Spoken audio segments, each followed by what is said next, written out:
Visc en un poble petit, en un país petit, i tanmateix vull que quedi ben clar que això que escric ho escric per a tothom i que per mi és com si el món sencer girés entorn de l'eix dels meus poemes.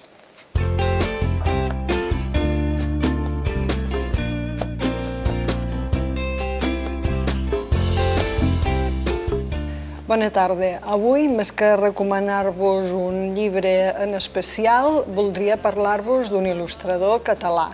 És un il·lustrador molt jove, es diu Ignasi Blanch, va néixer a Roquetes, al Baix Ebre, i és l'il·lustrador, el protagonista de tota aquesta sèrie de llibres que teniu desplegats damunt de la taula.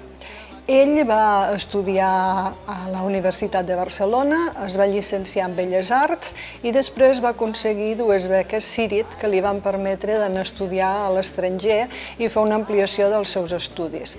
Va anar a Berlín i allà es va especialitzar en el que seria el gravat. Mentre estava allà es va produir la transformació d'Alemanya, és a dir, va caure el mur de Berlín i ell, juntament amb artistes d'altres països, va participar en un projecte en el qual es pintaven trossos del mur de Berlín i amb diferents al·legories. I la seva pintura encara es pot veure allà al mur de Berlín i és l'únic il·lustrador de l'Estat que té obra allí, diguéssim, impresa. Després ell va tornar a Catalunya, actualment viu a Barcelona i imparteix classes d'il·lustració a una biblioteca molt antiga que hi ha a Barcelona, que és la Francesca Bonnemaison. I allí té alumnes, imparteix les seves classes i participa en projectes. Un dels darrers projectes és Humanitzem els hospitals, que ha consistit en que ell i alguns d'aquests alumnes vagin a l'Hospital Vall d'Hebron i es dediquin a pintar tot el que són les plantes de la zona infantil. Allà on hi ha nens malalts, les parets, les habitacions, totes estan personalitzades amb diferents elements de contes, personatges, colors, de manera que els nens es puguen sentir una miqueta més còmodes en un entorn tan desagraït com és un entorn hospitalari.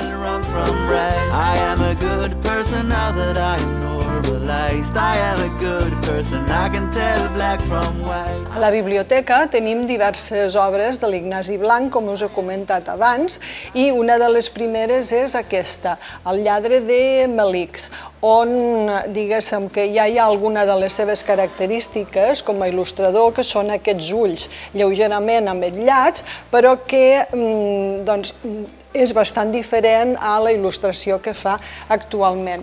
De l'Ignasi Blanch us vull recomanar les 2 darreres obres que tenim a la biblioteca, Miquel Martí i Pol i Alícia i el País de Meravelles. A Miquel Martí i Pol, el Pep Molist és el que extrau textos i els situa en els diferents moments de la vida del poeta. I l'Ignasi Blanch ens presenta un recorregut en imatges per Roda de Ter, els poemes i la vida del poeta Miquel Martí i Pol. Si ens hi fixem, ja veiem que la il·lustració és una mica diferent de la primera, del lladre de Melix. Per què?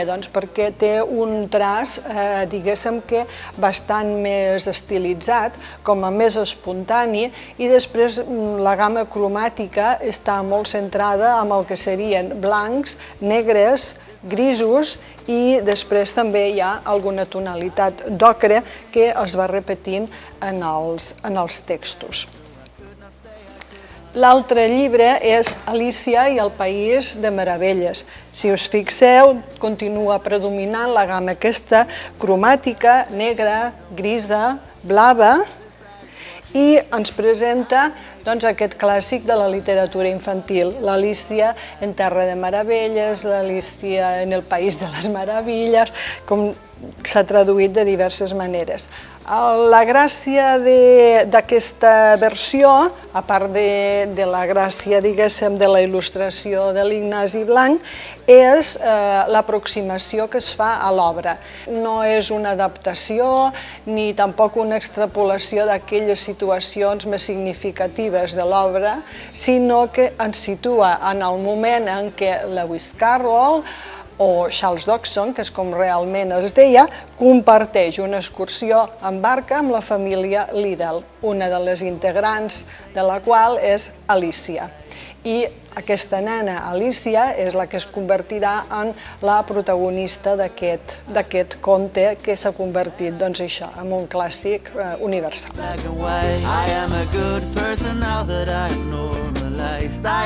Doncs ja per acabar us recomano que passeu per la biblioteca i que descobriu amb aquest il·lustrador que té obres clàssiques com el Barba Blava i aquestes altres que hem recomanat, més modernes, i veureu aquesta diferència que us parlo de gammes cromàtiques, de traç, i d'aquesta manera potser també començarem a acostumar-nos a llegir no només lletres, sinó també imatges.